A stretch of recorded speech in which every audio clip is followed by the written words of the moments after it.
السلام عليكم ورحمة الله وبركاته. اللهم صل وسلم وبارك على سيدنا. كل عام وانتم طيبين وعيد سعيد على الألم أجمع يا رب. سريعا كده، في أخطاء بنقع فيها لما بنيجي نزرع في البرميل أو قصيص كبير، يعني قصيص 50 فما فوق.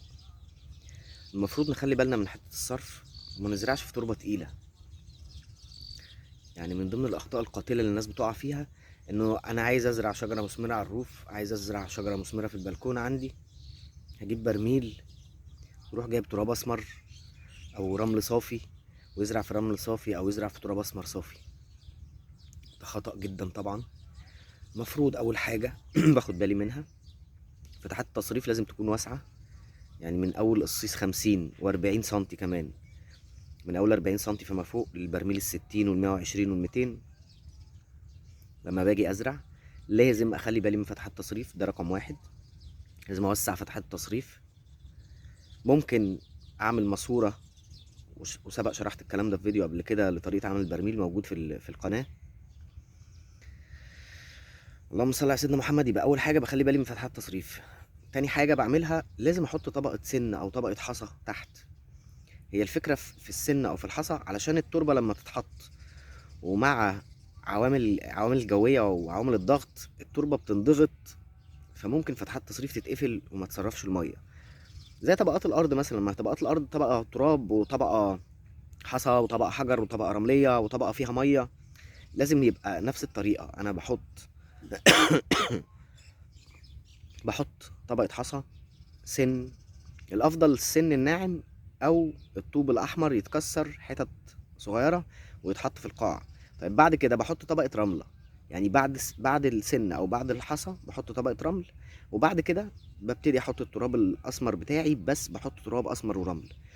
طيب يبقى انا ما ازرعش في تربه تقيله، ما ينفعش ازرع في تراب اسمر صافي، لان التراب الاسمر الصافي ده دي تربه تقيله والجذور مش هتمشي فيها والنبات هيبقى عاجز. ناس كتير بتشتكي يقول لك انا زرعت عنبايه وزرعت خوخه، زرعت والزرعه واقفه ما بتطلعش مواد جديده والورق عمال يتحرق. يبقى اول حاجه فتحات التصريف. تاني حاجه طبقه السن اللي بحطها، بعد كده طبقه الرمل. ده برضو الكلام ده بينطبق على الصيصات زي ما انا قلت، من اول 40 سنتي للبرميل ال 200 لتر. بعد كده بعمل تربه 3 ارباع تراب والربع رمل، وبقلبهم على بعض وببتدي ازرع فيهم. في خطأ قاتل كمان الناس بتقع فيه، بيحطوا تربة صناعية مع تراب اسمر مع رمل. بيقلدوا طبعا فيديوهات كتير قوي بتحكي بالكلام ده، بس الكلام ده طبعا مش صح، وبيبتدي النبات يموت مع الوقت. التربة الصناعية للزرع الداخلي، ما احطش تربة صناعية لزرع خارجي، الا اذا لو هستخدم، ما عنديش خالص غير تربة صناعية وعايز ازرع خارجي، يبقى هستخدم الكوكو بيت اللي هو قشور جوز الهند مع الرمل الاتنين مع بعض. ما ينفعش احط كوكو بيت وبرلايت واقول ده انا عملت تربه 100 فل 14. ما ينفعش احط كوكو بيت مع برلايت مع تراب اسمر مع رمل واعمل كده اقول ده انا كده عملت تربه.